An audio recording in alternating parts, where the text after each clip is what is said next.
긴급 입수된 첩보입니다. 2025년 11월 20일 베이징 중난하이의 비밀회의실에서 시진핑 주석이 책상을 내려치며 경로했다는 소식이 워싱턴 정가 정보통을 통해 흘러나왔습니다.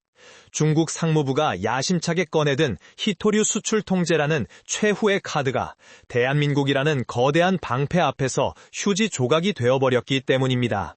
중국은 한국이 2010년에 일본처럼 무릎 꿇고 빌 줄 알았습니다. 하지만 서울의 반응은 섬뜩할 정도로 차가웠습니다. 오히려 한국의 산업부 장관은 보란듯이 웃으며 이렇게 말했습니다. 우리는 이미 10년 전부터 오늘을 준비해왔다. 도대체 대한민국은 언제, 어떻게 중국의 목줄을 끊어낼 준비를 마친 것일까요? 미국 펜타곤의 정보 분석가들조차 소름 돋았다는 한국의 치밀한 튼그림, 그리고 이 모든 판을 뒤에서 조용히 지원하고 있던 트럼프 행정부의 실용주의 세력과 한국의 비밀 협약. 오늘 그 전율 돋는 진실을 낱낱이 파헤칩니다. 먼저 이 사태의 도화선이 된 사건부터 짚어보겠습니다. 2025년 11월 20일 내셔널 디펜스 매거진은 충격적인 분석 기사를 내놓았습니다. 한국의 방위산업이 중국의 자원 무기화 전략을 완전히 무력화시키고 있다는 내용입니다. 이것은 단순한 뉴스가 아닙니다. 중국 공산당의 전략적 패배를 선언한 것과 다름없습니다. 중국은 갈륨과 게르마늄에 이어 전기차 모터와 첨단 미사일 유도장치의 필수적인 영구자성용 히토류, 즉 네오디뮴과 디스프로슘의 한국 수출을 전격 중단했습니다. 중국 상무부 부장 왕원타오는 이것이 한국의 숨통을 조일 것이라 확신했습니다. 과거 2010년 센카쿠 열도 분쟁 당시 일본을 굴복시켰던 바로 그 방식 그대로 말입니다. 당시 일본은 히토류 공급이 끊기자마자 단 3일 만에 백기를 들었습니다. 중국은 한국도 똑같을 것이라 오판했습니다. 하지만 그들은 한국인의 DNA에 새겨진 생존 본능을 간과했습니다. 한국은 일본과는 차원이 다릅니다. 이미 한국의 포스코와 주요 기업들은 10여 년 전부터 탈중국 공급망, 즉 서플라이 체인을 은밀하게 구축해왔습니다. 이것은 단순한 기업 활동이 아니었습니다. 국가의 명운을 건 비밀 작전이었습니다. 호주의 아라프라, 베트남의 동파오 광산, 그리고 몽골의 히토류 매장지까지 한국의 자원 외교관들은 지구 반바퀴를 돌며 계약서에 도장을 찍었습니다. 특히 주목해야 할 것은 2025년 11월 17일 아주경제의 보도대로 한미 공급망 파트너십이 격상되었다는 점입니다. 여기서 우리는 미국의 내부 사정을 정확히 꿰뚫어봐야 합니다. 미국 내에는 두 가지 세력이 존재합니다. 하나는 말만 번지르르 하고 실속은 없는 민주당을 위시한 딥스테이트 세력입니다. 이들은 가치 동맹이니 뭐니 떠들면서 정작 한국이 필요할 때 일본 편을 들거나 애매한 태도를 취하며 한국의 발목을 잡아왔습니다. 하지만 트럼프와 그의 측근들, 즉 현실주의 세력은 다릅니다. 트럼프의 핵심 측근이자 안보 전략가인 프레드 플라이츠는 사석에서 이렇게 말했습니다. 중국을 견제할 수 있는 유일한 제조업 강국은 일본이 아니라 한국이다. 트럼프 행정부는 한국이 중국의 자원 협박에 굴복하지 않도록 이미 물밑에서 막대한 지원을 약속했습니다. 그 결정적인 증거가 바로 2025년 10월 29일 트럼프가 한국을 방문했을 때 인도와 맺은 삼각 무역 협정입니다. 표면적으로는 단순한 무역 합의처럼 보였지만 유튜브 채널 DNA 인디아의 분석에 따르면 이것은 사실상 중국을 배제한 새로운 히토류 공급 루트의 완성이었습니다. 인도의 막대한 히토류 원석이 한국의 재련 기술과 만나고 이것이 다시 미국으로 들어가는 구조. 이것은 중국이 자랑하는 히토류 독점 체제의 구멍을 뚫어버린 것입니다.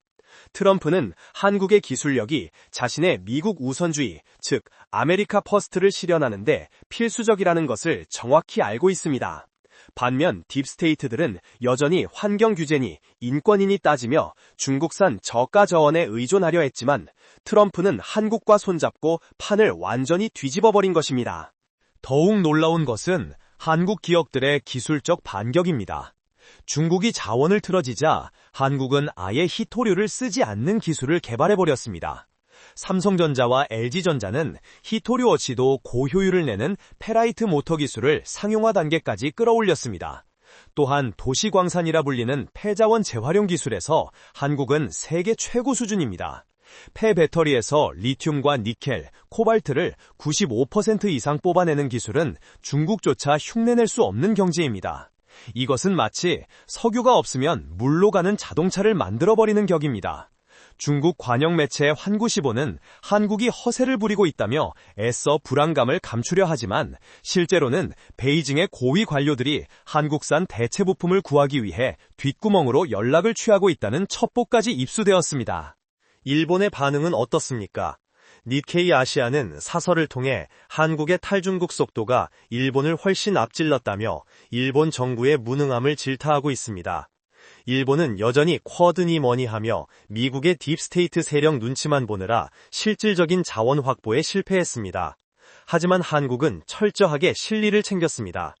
미국의 싱크탱크 전략국제문제연구소 CSIS도 최근 보고서에서 한국의 공급망 다변화 전략은 서방 세계가 중국의 자원 무기화에 대항할 수 있는 유일한 모범 답안이라고 극찬했습니다. 이것은 한국이 단순히 미국의 파트너가 아니라 미국이 의존해야만 하는 핵심 축, 즉 린치핀이 되었다는 것을 의미합니다. 지금 중국은 진퇴양난에 빠졌습니다. 한국을 압박하려고 수출 통제를 걸었는데 오히려 한국이 대체 공급망을 가동하며 중국산 자원의 수요를 끊어버리자 중국 내 희토류 기업들의 재고가 쌓여만 가고 있습니다. 가격은 폭락하고 중국 기업들이 도산 위기에 처했습니다. 제 발등을 제가 찍은 꼴입니다. 시진핑 주석의 자원 굴기는 한국이라는 단단한 바위에 부딪혀 산산조각이 났습니다. 반면 한국의 방산 수출은 날개를 달았습니다. K9 자주포, 현무5 미사일, KH-179 등 한국산 무기들은 중국산 자원 없이도 완벽하게 생산되어 전 세계로 팔려나가고 있습니다. 폴란드, 루마니아, 사우디아라비아, 그리고 이제는 미국 해군 함정의 유지보수, 즉 MRO 사업까지 한국이 독식하고 있습니다. 이 모든 것이 중국의 협박이 통하지 않는다는 강력한 증거입니다. 결국 이 싸움의 승자는 명확합니다. 낡은 이념과 억압으로 세계를 통제하려던 중국과 그에 동조하던 서방의 딥스테이트 세력은 패배했습니다. 그리고 오직 실력과 국익을 위해 움직인 대한민국, 그리고 한국의 가치를 알아본 트럼프 진영먼이 웃고 있습니다. 한국은 이제 고래 싸움에 등 터지는 새우가 아닙니다. 고래들의 싸움을 조종하고 그 판을 이용해 덩치를 키우는 동북아시아의 진정한 포식자, 범고래가 되었습니다. 결론입니다. 중국의 희토류 보복은 완벽하게 실패했습니다. 아니, 오히려 잠자고 있던 한국의 기술 독립 본능을 깨워버린 자충수가 되었습니다. 한국은 중국 없이도 살 수 있다는 것을 전 세계에 증명했고, 이제 전 세계가 중국이 아닌 한국의 공급망에 줄을 서고 있습니다. 이것이 바로 위기를 기회로 바꾸는 대한민국의 저력입니다. 우리는 더 이상 주변 강대국의 눈치를 보는 약소국이 아닙니다. 우리가 움직이면 세계 공급망의 지도가 바뀝니다. 트럼프조차 인정하고 손을 내미는 나라, 중국이 두려워 떨 수밖에 없는 나라, 이것이 바로 지금의 대한민국입니다. 오늘 내용이 가슴 벅차셨다면 구독과 좋아요, 알림 설정 부탁드립니다. 더 강력하고 충격적인 진실로 다시 찾아오겠습니다. 감사합니다.